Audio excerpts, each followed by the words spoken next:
Good evening, everybody. My name is Vina McDermott. Assalamu alaikum rahmatullahi wa barakatuh. I am one of the co-founders of MARUF CT. Just a little bit of information about me. I'm a bit of a late bloomer as far as public activism.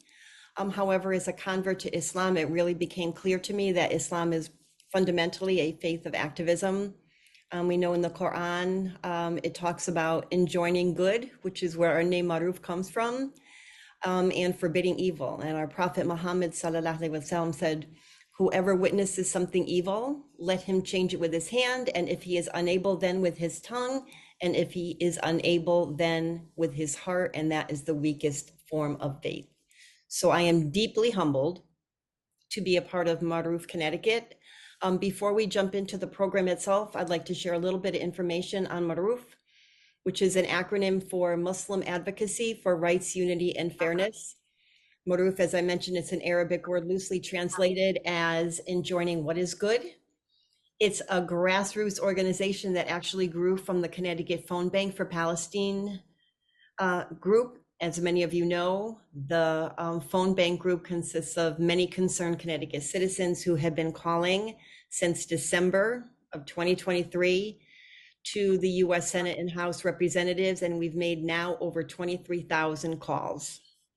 We strive to be an influential statewide organization that educates and mobilizes Connecticut Muslim communities and our allies to engage proactively and raise awareness on critical issues of human rights and democracy. With me tonight, as my Maruf family, if everybody from Maruf could wave when I call out your name. First, I have Hend El Santarisi, Jenny Haddad Mosher, Mergine El Alarnaut, Ahmed Hamdan, Abdul Razak Asmanu, and Manji Dawoodi. Just a little housekeeping before we start with our esteemed guests, which we'll talk about in a minute. Please mute your mics. We're recording this meeting and we don't want any mic interference, and we want to be respectful to our speakers. After we share our updates and hear from our esteemed invited speakers, we will open the floor to questions. I'll drop a Google form for anyone interested in learning more about Maruf in the chat here. Let's get down to the business here. So we are here today in solidarity with families in Lebanon experiencing a very tragic situation, including the loss of loved ones, displacement, increasingly difficult travel situations and evacuations happening in Lebanon.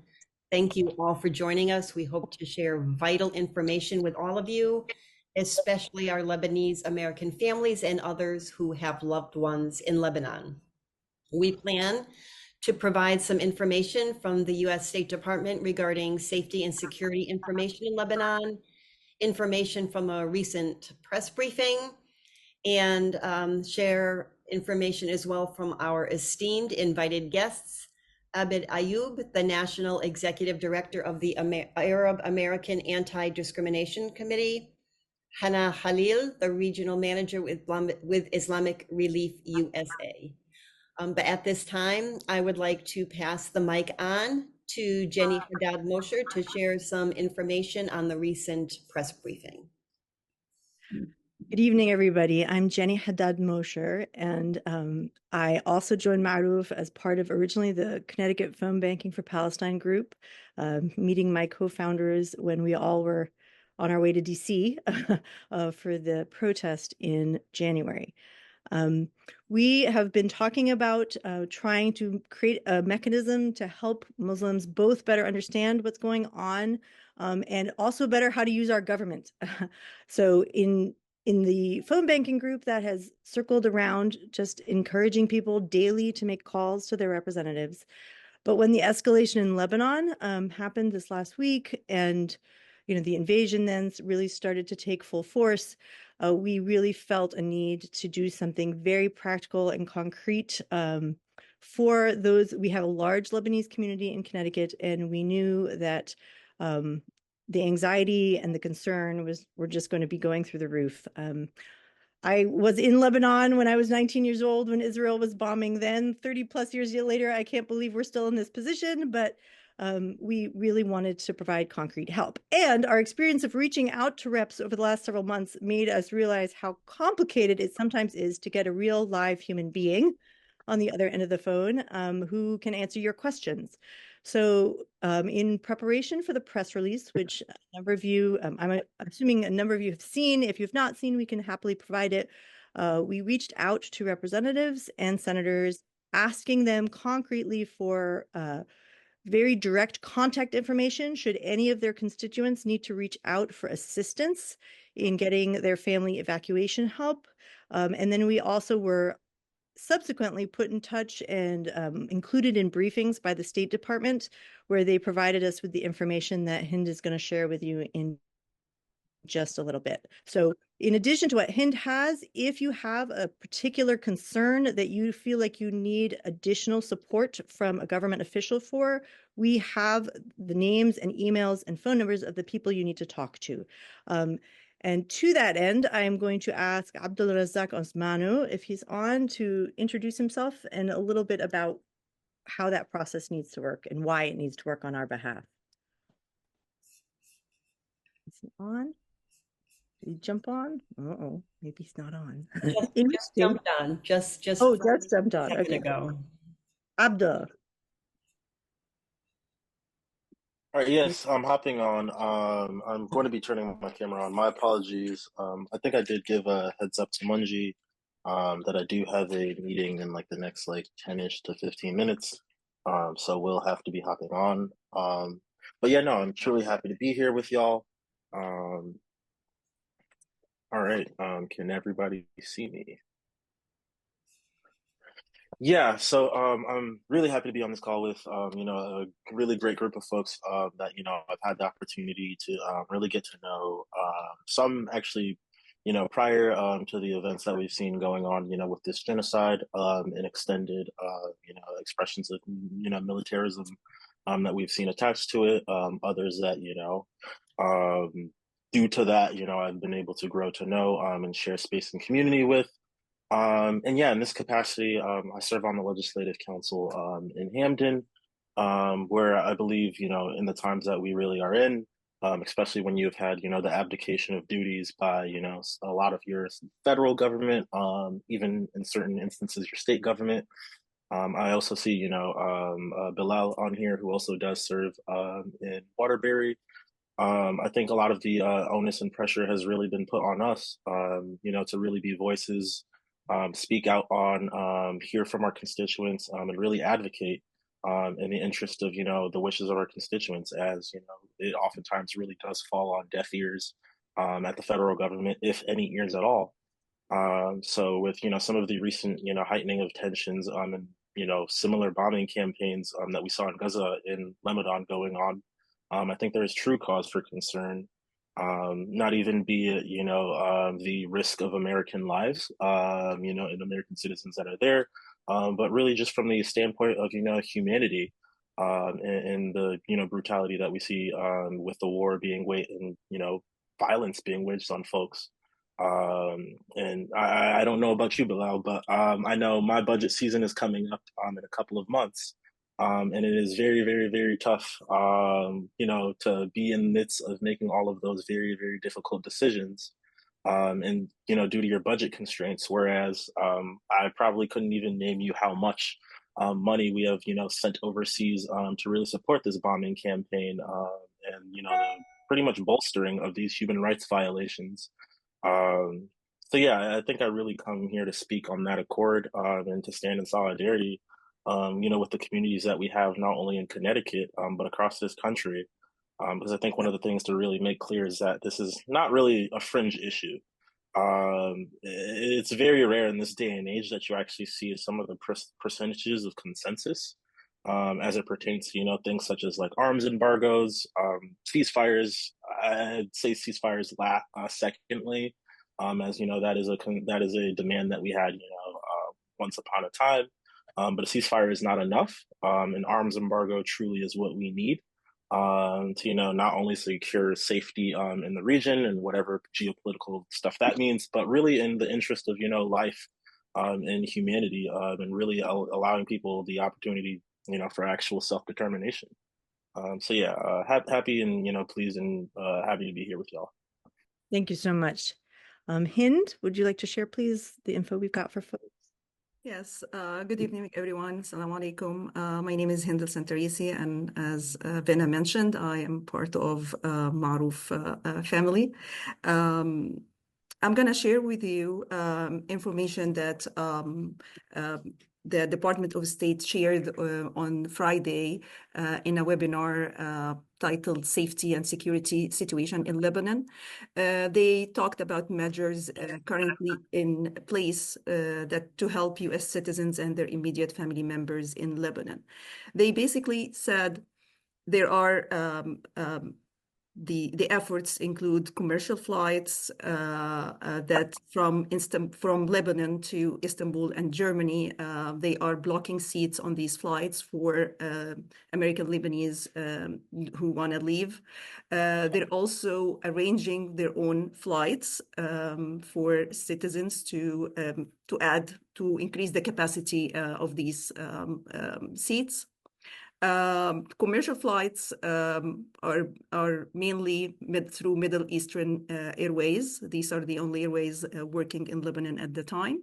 And over the past week, they secured 1,900 seats on these flights, and they asked us specifically to spread the word among Lebanese Americans that these flights have seats available for them because they're not filled to the maximum. They are also providing loans from the embassy in Beirut to cover the trip to Istanbul or Germany. This is the amount of money they are providing is up to $300, and if it is if the person cannot afford it, they will provide the loan. If the trip is on one of the arranged flights by the department, they actually don't have to pay it upfront. They can pay it later once they come to the U.S. One important information that was mentioned is that they are providing loans for families who do not want to leave Lebanon, but want to relocate to a safer area. So the embassy also will give them money and help them support the relocation. The most important tool to communicate with the embassy is to actually submit the crisis intake form, which I will put in the chat a link to it, where this is the initial contact. When people file it, they get more information based on their needs from the embassy. For the second part of the trip, once people arrive to Istanbul or Germany and want to get to the US, also they are providing help through their offices in both countries. And there are officers going to be on the airport supporting citizens. Also, immediate family members are eligible to leave on any of the commercial flights, and provided that they have a valid a valid passport and a U.S. visa or a Schengen area visa. They answered other questions specific to visa applications and family situations where children are in Lebanon, parents are in the US, or vice versa, and how they can handle this. They seem to have to be dealing only with the current situation. They have no plans to what's going to happen when the airport is closed or any future circumstances like this. But they said we'd rather focus our efforts on getting everyone to safety now.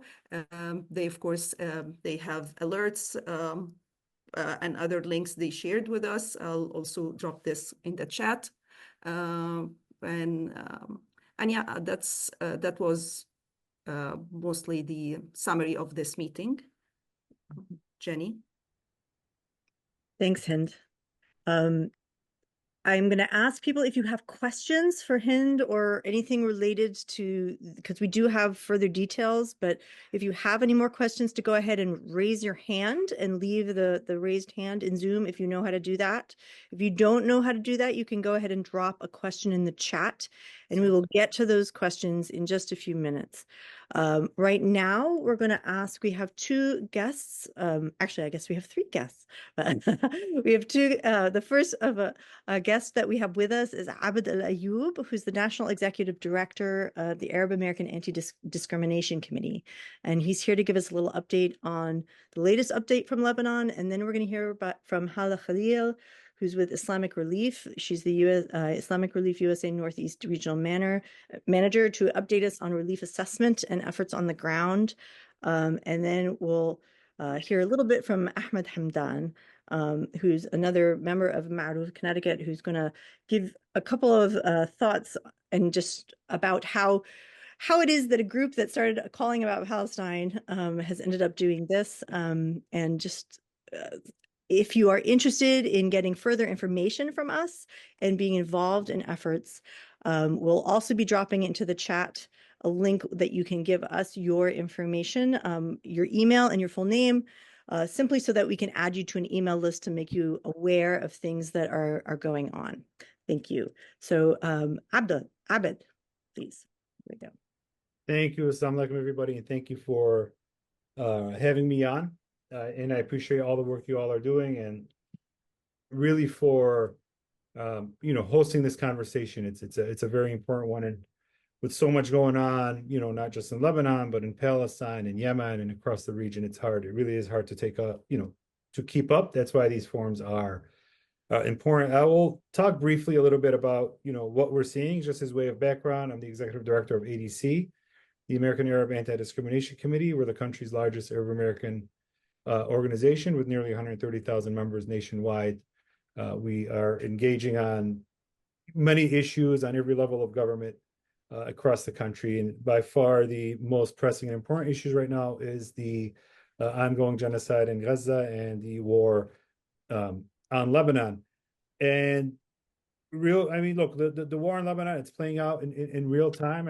As we speak, there's, watching another screen, the bombings that are going off in Beirut and in the south have not stopped. They've been relentless. We know what's happening, and we know the connection that this has to Palestine and Gaza, and just an extension of Israel's genocidal march through the region. And we wish that there was a way to stop it. I know many on this call, including us, have been writing, been lobbying, been protesting, been speaking out, been doing everything we can over the past year.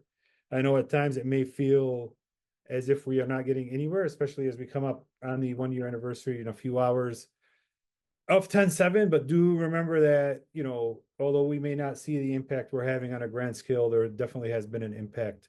And there is more that we can do as we watch what's playing out in Lebanon. The bulk of our work around Lebanon has been around the evacuation efforts, which the sister before me had mentioned.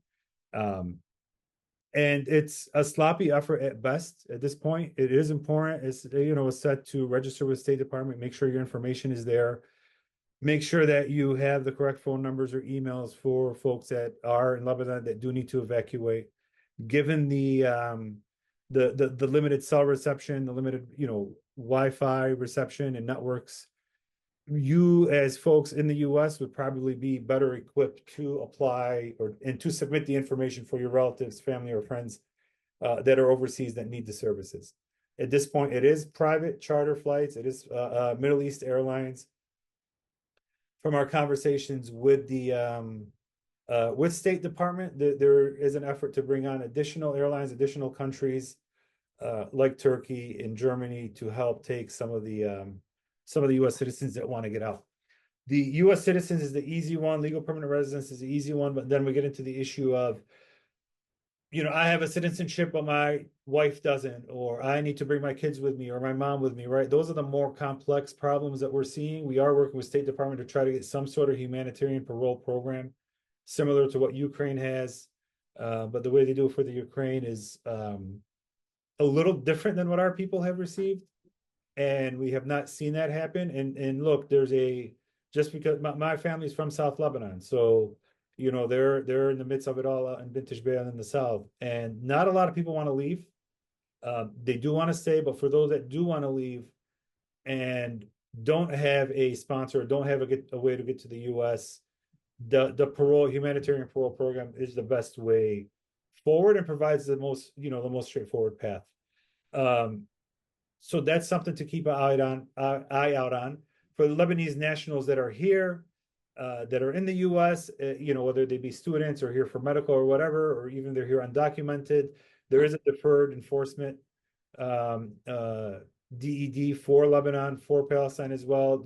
They're not on priority to be deported or to leave, be forced into immigration proceedings. We are making a push for TPS, which adds an additional layer of protection. Because unfortunately, it seems like this is not going to end anytime soon, and this is going to continue for at least another month or so. And then comes the rebuilding, the humanitarian aid, the humanitarian crisis that we're going to see, the issues that are going to follow as we approach winter. Couple other quick notes, then I can take questions if there.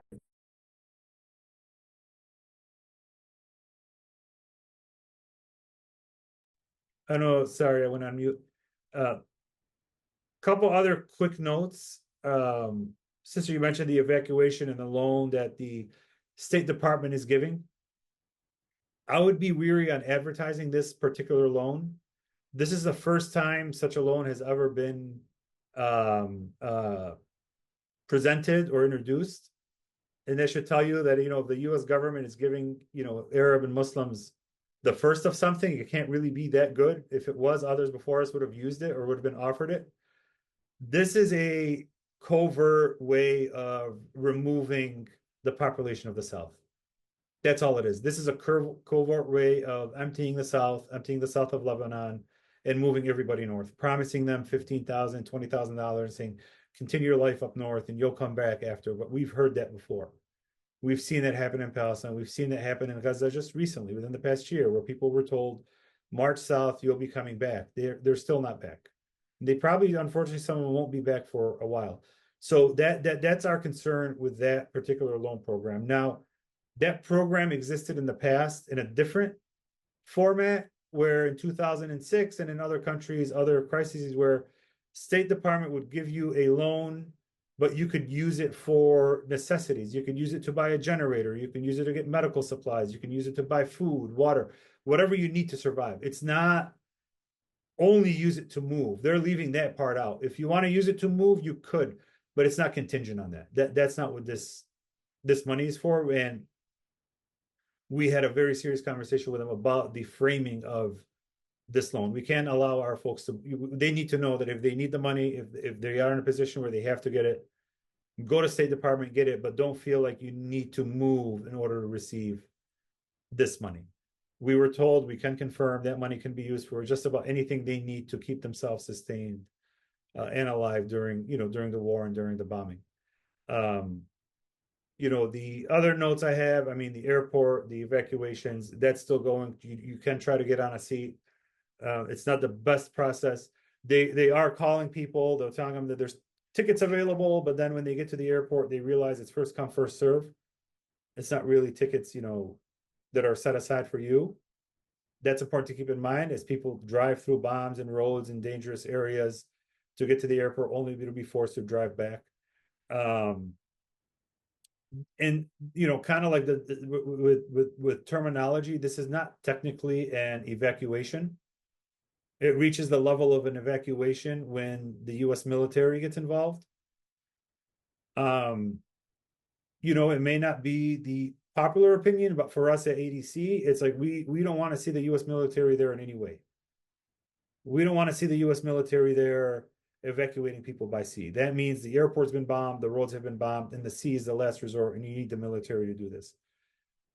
We need more countries and other nations to send their fleet, use their airspace, use their resources, their airfields to help get everybody out, through the commercial airlines route. I think in the long term, that's the safest for Lebanon. That's the safest for the region. Allowing the U.S. military to step foot in Lebanon during this time, it can't be trusted that that's how it's going to end.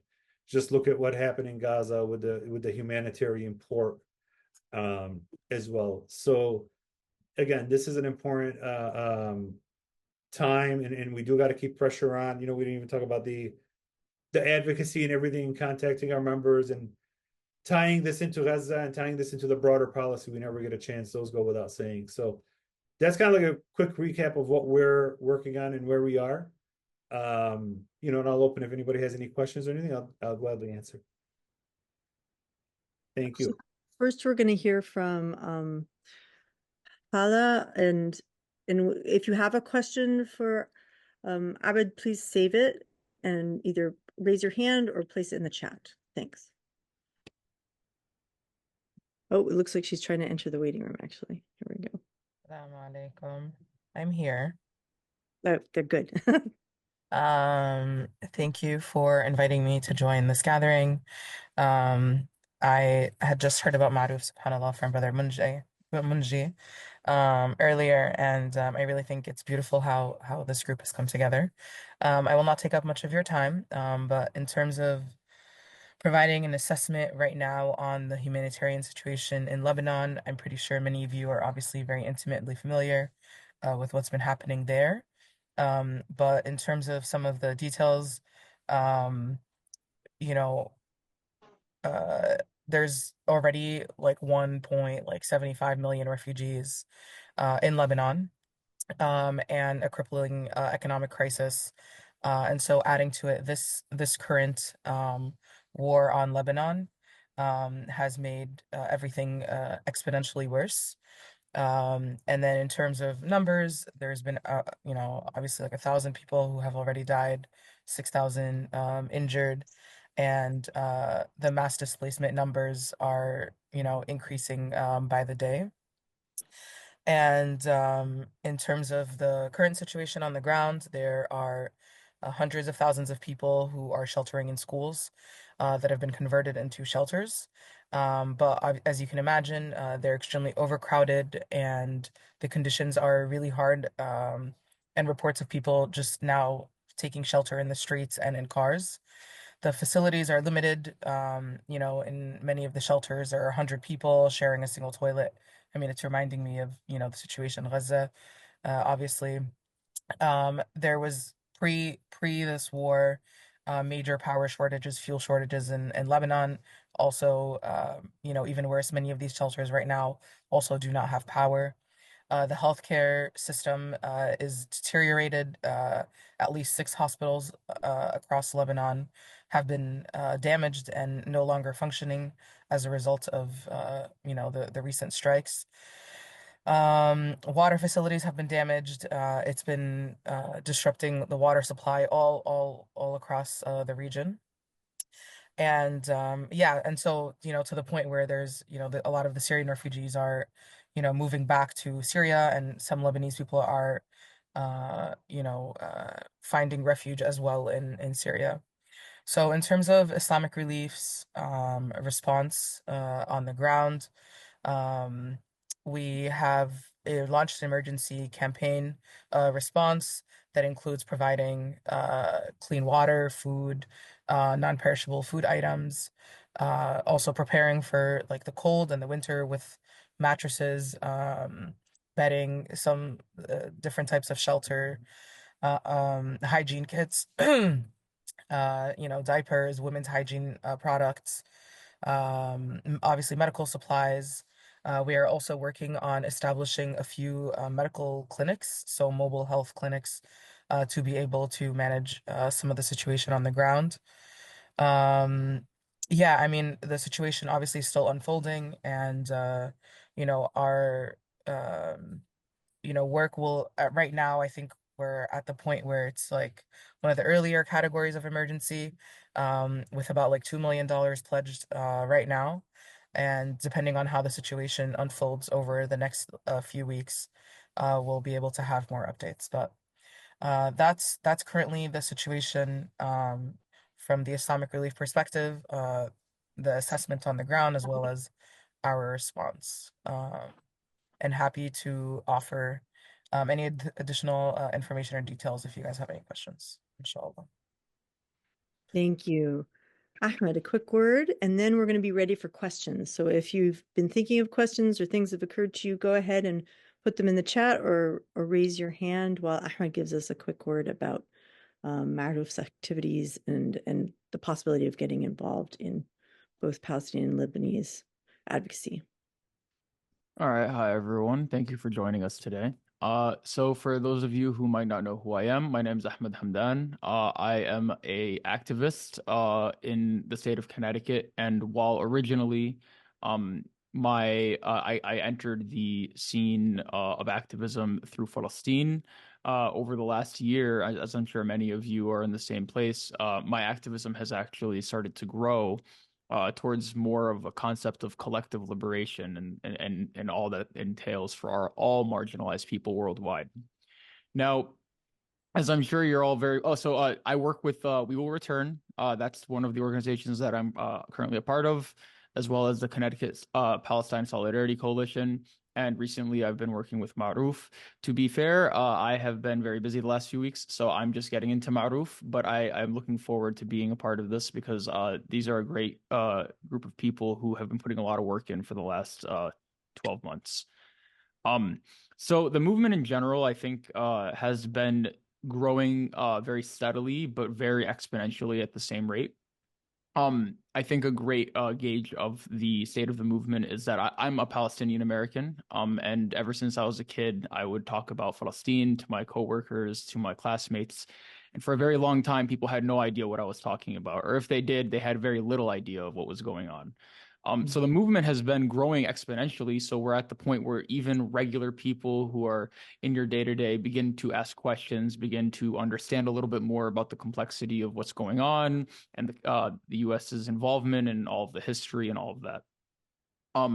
But one place where I think that the movement is kind of struggling a little bit, and this is where I hope MARUF can come and step in, is especially in Muslim communities. And Muslims in general, of course, support Palestine, right? You talk to any Muslim, off the rip, they're going to say, free Palestine, all the Palestinians are the best people, they're our brothers, blah, blah, blah. But then, you know, you go to one of our rallies, you go to one of our crowds, and you look out, and, you know, unfortunately, there's only about 30% Muslims, which is very interesting, right? Because I think a lot of times people think that, you know, like their activism is kind of from within, but especially in a movement like this, it really does require everyone stepping up and doing their part, whether that be going to protests and rallies, whether that be participating in BDS, whether that be doing the phone banking like these lovely people have been doing for the last 12 months. There's a role that everyone can play. And I think a lot of times Muslims feel that because they're Muslim and because they obviously care about them, like the Muslims in Palestine, that they're like, okay, my part of this is done. You know, I've done my part. I am supportive, but that needs to translate into real action and real tangible change in order to influence the greater political scene, not only in Connecticut, but in the US and worldwide. Now, as you can see, we are about 12 months into this current iteration of the Palestinian genocide, and it has recently expanded to Lebanon. And that is not because of our efforts. I think a lot of what has happened over the last 12 months has kind of convinced the elite and the elected officials that people are willing to turn a blind eye when it comes to a lot of what's going on. And then that allows them to use the same justifications to expand the genocide to places like Lebanon. You hear the same exact rhetoric of, well, we're only going after Hamas, we're only going after Hezbollah, you know, like we're very precise targeted strikes, taking out terrorists, right? While all the while removing the very important historical context to where these resistance groups came from, why they exist, and the U.S. and the West's role in that, right? I think a very important reminder is that this is kind of by design. I grew up in a post 9/11 world. I was 5 years old when 9/11 happened. And growing up, I heard teachers call me a terrorist. I heard classmates, one classmate apologized for my loss of Osama bin Laden. I I had a supervisor let go for making racist remarks towards me in the workplace. So the issue of Palestine is something that it's kind of like I consider it kind of like a virus. It starts in Gaza, it starts in the West Bank, but all of us, all marginalized people, especially Palestinian people, Lebanese people, Middle Eastern people, this problem will begin to spread to the greater world if we don't address it right now. And that's where you can kind of connect with a lot of these organizations, people like We Will Return, AMP, the Solidarity Coalition, MARUF, ADC, to kind of get involved and play your part in order to not only pressure the government to turn the page forward, but also to make sure that tomorrow is better than today. Because it's very important for us to recognize that when it comes to like the apartheid in South Africa, that didn't happen in 1 year. That didn't happen in 2 years. That took, I believe, 15, 20 years of constant pressure of the elected officials, constant rallies, constant protests, constant boycott. And all of that starts with getting involved with people like Maruf. So I'm really looking forward to seeing how this can blossom. And I really appreciate you for your time. If anyone has any questions, please feel free to contact me directly. I'm an open book. I'm very busy, but I'll always make time for what's important. Thank you. Thank you, Ahmed. And I'm being poked by my colleagues here to also invite Bilal to speak briefly. So Bilal, I don't see you on here, but I'm sure you must be. So. Yeah, hi, I'm over here on probably one of these other screens because there's a lot of great people in this call. Good evening, everyone. My name is Bilal Tajuddin. I'm, as Abdul said earlier, I'm an elected official in Waterbury on our city council. I'm Lebanese. I was born here. My parents immigrated in one of the last civil wars, and they came to the U.S.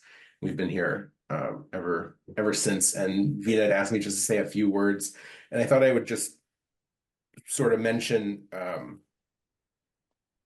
part of, I think, what would be helpful from a perspective of an elected official, because I've been on the rooms. So we tried doing a ceasefire resolution in Waterbury starting in February.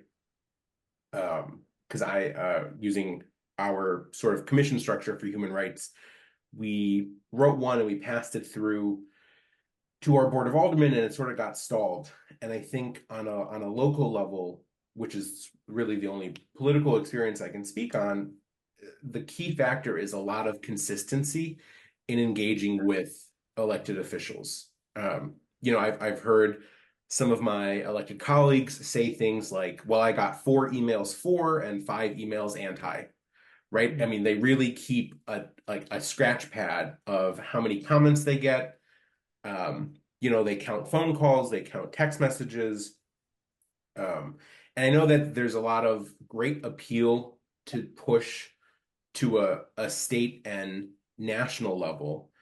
But it's, I think, a much easier approach to apply pressure at the base because it does travel up, right? And I've heard our local elected officials talk to our state elected officials, talk to the federal elected officials when things are important, and they get cycled through this sort of constituency response. And it also helps when people are in someone's actual district. So I know one of the struggles we had in Waterbury were that a lot of the folks who are resisting putting a ceasefire resolution on the agenda didn't have people in their regions that were sort of emailing them and asking them to push for it.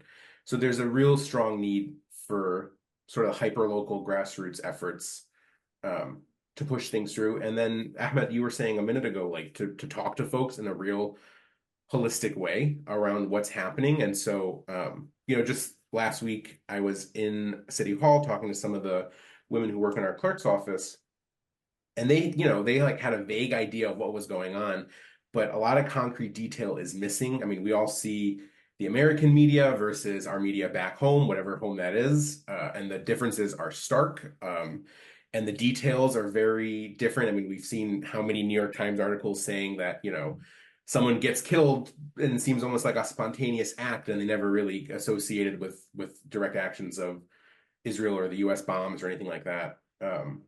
So I think talking to folks is really helpful, keeping it concrete, and reaching out to local residents who are sort of teetering in between, like, do I get involved and do I not? I think a lot of people do want to get involved. They're very eager to help. They understand sort of the moral compass of this, but the engagement points are difficult. So I know Vina mentioned in a message to me if I have family there. We do. And it's a lot of it is focused in the south, but my family is in a pretty remote village in some of the mountains. And Friday there was an airstrike there as well. It's getting to the point. It's always been indiscriminate, right? But it's encompassing in a broader range now. And some of my family were able to leave Lebanon, and some are no longer able to leave, and so they're sticking it out to see what happens. And so I'm here definitely to hear how we can support on a local level to national. So I appreciate everyone's time on this call. And if anyone has any questions, I'll leave my contact info here in the chat box. All right, time for questions. Vina and Hind, if you want to facilitate that. Sure. As we mentioned earlier, if you can use the feature to raise your hand, we will try to call on you in order. If you want to use the chat, I will be keeping an eye on that and just drop a question in the chat. I did pose a couple of questions, but we can start with Farhan. You've had your hand up for a while, so go ahead. Thank you. Assalamu alaikum, everyone. Hopefully you can hear me. I'm on my phone, so not very, don't know about the acoustics. I'm with the Connecticut chapter of the Council on American Islamic Relations, CARE, who I'm sure most of you know and are familiar with.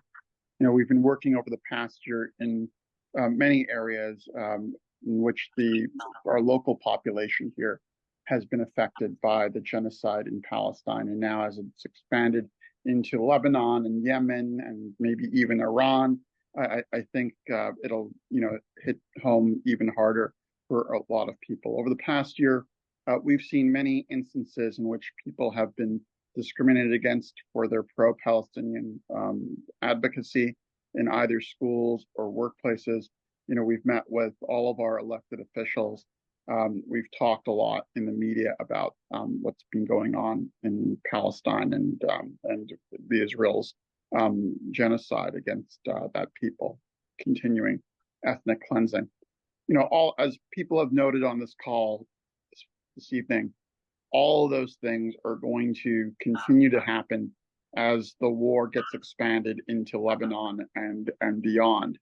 And so one of the things that I would keep in mind is, beyond using our voices and our channels to help our politicians learn about the war in Lebanon and what they need to do to stop supporting Israel, I would also keep in mind the effect that this war is going to have on our local population, especially kids in school who are going to be subjected to bullying in the type that the alderman noted.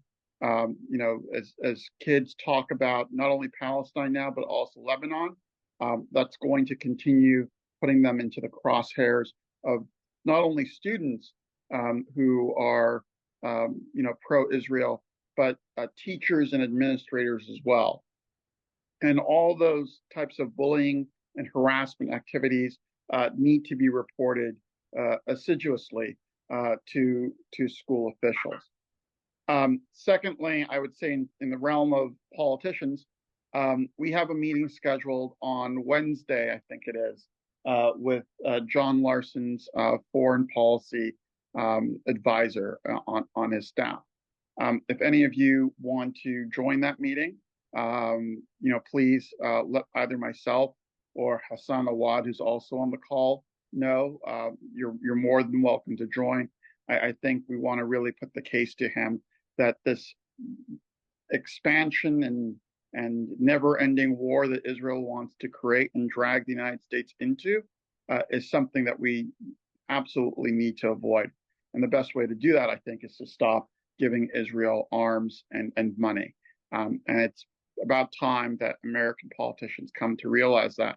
Otherwise, we're going to be dragged into this conflict even more. And the point, I think, is that at some juncture, U.S. troops are going to become involved as well, which basically means U.S. soldiers dying and U.S. soldiers coming home to parents in Connecticut in body bags, right? And no one wants that to happen.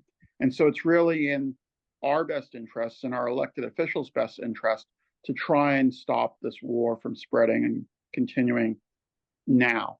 So I just wanted to say that, we're here to lend our support in whichever way we can, and hope that we can become involved as people begin their advocacy in this area as well. Thanks, Farhan. I wanted to before we move on to the next question, Veena and Hind, I just wanted to acknowledge a couple of people that I noticed are in the meeting. First, Aliantar from the Berlin Mosque. Thanks for joining us. Sister Iman. And then I can't tell because of some of the ways that the people are showing up, but we also, Our Lady of Lebanon Maronite Church in Waterbury also sent a representative, Nadine Sahyoun. And that's just to show you all that, Maruf, as we said, are Muslim and allies. I count myself a proud ally. I'm Palestinian Christian myself with lots of family in Lebanon. So I hope if you know of other people in the community that are willing to join in this work, that you'll feel free to invite them as well. All right, Hind and Veena, back to questions. Thank you. Are there any other questions from our listeners out there? Please just raise your hand or pop it in the chat, or you can wave to us and we will call on you. In the meantime, I do have one question for, is Abed still here? Yeah. Yes. I had a question. I was speaking with one of our representatives, staffers the other day, and she had mentioned that if people are if they take the plane to Turkey, that they're also not able to stay there that long.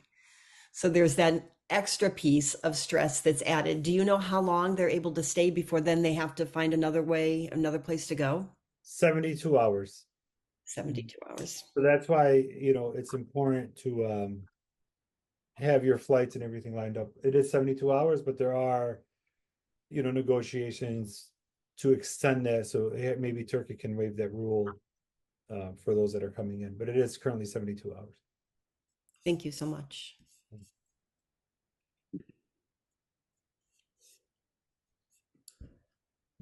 There's also another question for you, Abed. Any specific benefits or support services did Ukraine refugees receive that Lebanese citizens lack? If so, can we demand or push our elected officials with some questions for that? Yeah, I mean, Ukrainians received humanity, right? They received at least the attention that our people are not getting. That's the most straightforward answer. They really, technically they have not actually given any special program for Lebanese nationals or those looking to leave Lebanon. All we're working with now are already pre-existing USCIS programs. So it's not like they've gone out of their way and created a full program and done 1, 2, 3 for Lebanese nationals. And I'm hoping there are not refugees. I'm hoping we don't see Lebanese refugees, right? We don't want to get to that point. But the administration hasn't done anything. They're not moving on it. But it's also important to note the refugee part, where you have Syrian refugees in Lebanon, you have Palestinian refugees in Lebanon, you have the refugee population is just about, if not bigger than the Lebanese population, right? You have a country that's going to go with winter coming up through a horrible time. So they better start like looking at them, as humans, looking at us as humans, and begin putting programs in place that ensure that everybody that needs to, anyone that wants to leave has the opportunity to do so, and anybody that's there is safe and given at least, the aid they need, and not completely cut off from the world. Thank you for that answer. We have a lot of work to do. Yeah. Yes. Just taking a look at the chat here. I don't see anybody's hand up, so we're just going to go to the chat for now. Another question for you, Abed. Do you think that we experience a rise in Islamophobia and anti-Arab incidents with everything that's currently happening? I think so. I think we do experience a rise. I think that's look, and a lot of it is going to hinge on what happens in November. I mean, you can have a whole other meeting and webinar on the election.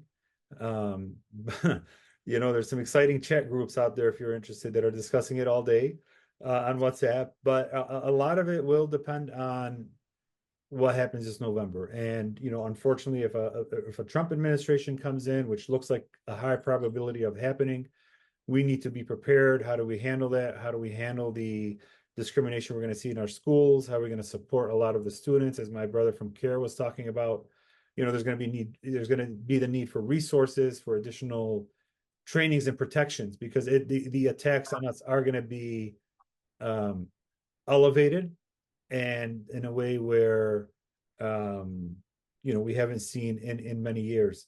And look, the unfortunate part is this. I do put it on anti-Arab sentiment, anti-Palestinian sentiment more than Islamophobia in a way. I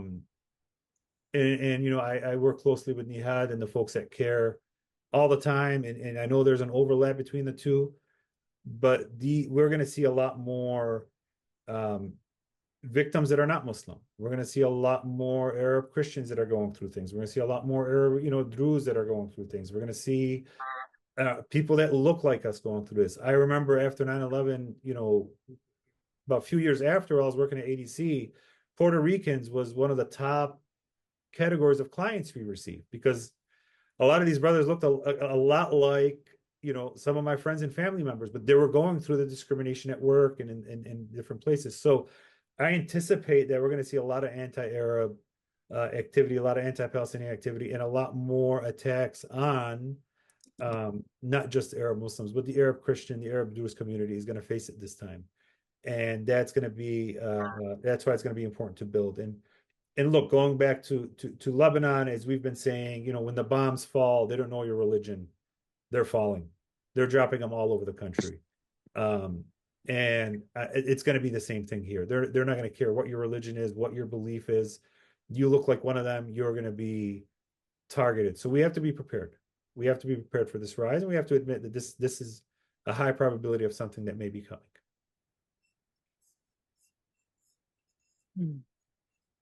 Wow. Thank you Sorry. so much. No, it's something that we all need to be prepared for. I think there might be a question in the chat that, Ahmed, you might be able to answer that question. Yeah, sure. So the question was from Hassan. He said, what are some concrete things that we can do at this point to help the displaced or put pressure on elected officials to end the war? So a lot of organizations, especially the ones that I've been working with for the last couple of months, or last 12 months, are currently working towards providing humanitarian aid for those who are displaced, whether it be in Gaza or Beirut. I know that currently AMP is raising funds for this, and we will return the organization that I work with the closest. We are a kind of unique group in that all of the proceeds we make from whatever fundraisers we do or events that we host, 100% of the proceeds go towards families in Palestine and families in Gaza, whether it be through humanitarian aid or education. And obviously, that's only some of it, right? As Abed mentioned, I think a lot of what you can do to kind of put pressure kind of lies in your vote next month. I think a lot of people are a little bit hesitant when it comes towards voting for third party, but I think it's also important to recognize the power that all of us have in just our vote, and learning a little bit about what kind of weight that vote can carry, whether you learn about whether you want to put it into a third party or whether you decide to put it into one of the primary parties.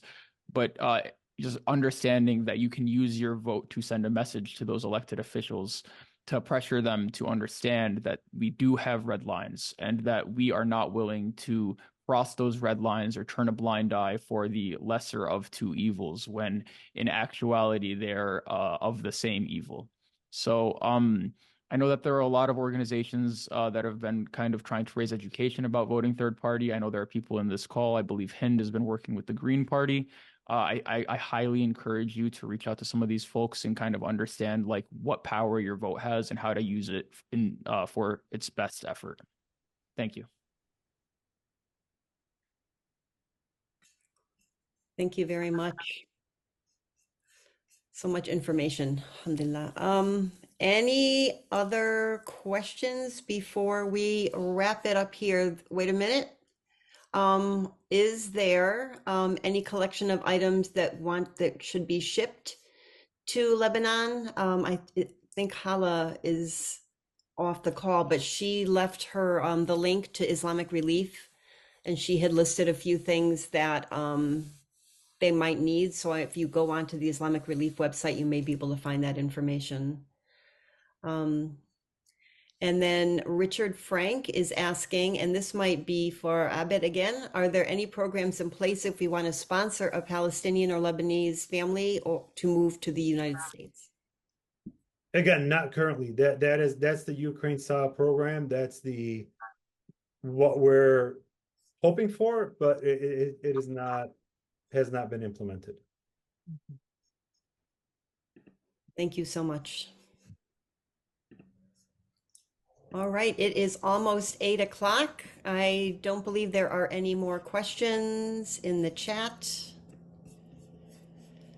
So we can wrap things up here. I think some of the things that we need to do is to reach out to our elected officials, continue to do so, continue to make those calls, reach out to our Lebanese-American families, our Palestinian families, make sure that they are aware of the things that are in place. And if anything new comes along, I'm sure that we'll be able to get that information out in an email or a press release. So this concludes our community meeting. We thank each and every one of you for attending and hope that you have we've shared beneficial information. A special thank you to our esteemed speakers, Abed Ayoub and Hala Khalil, for joining us. All of our other speakers from MARUF, thank you so much. Representing MARUF, Jenny Haddad Mosher, Hind El Santarisi, and Ahmed Hamdan, thank you for speaking. Jazakumullahu khair. Thank you, everybody, and have a good evening. You too. Thank you. Thank you. Thank you, everyone.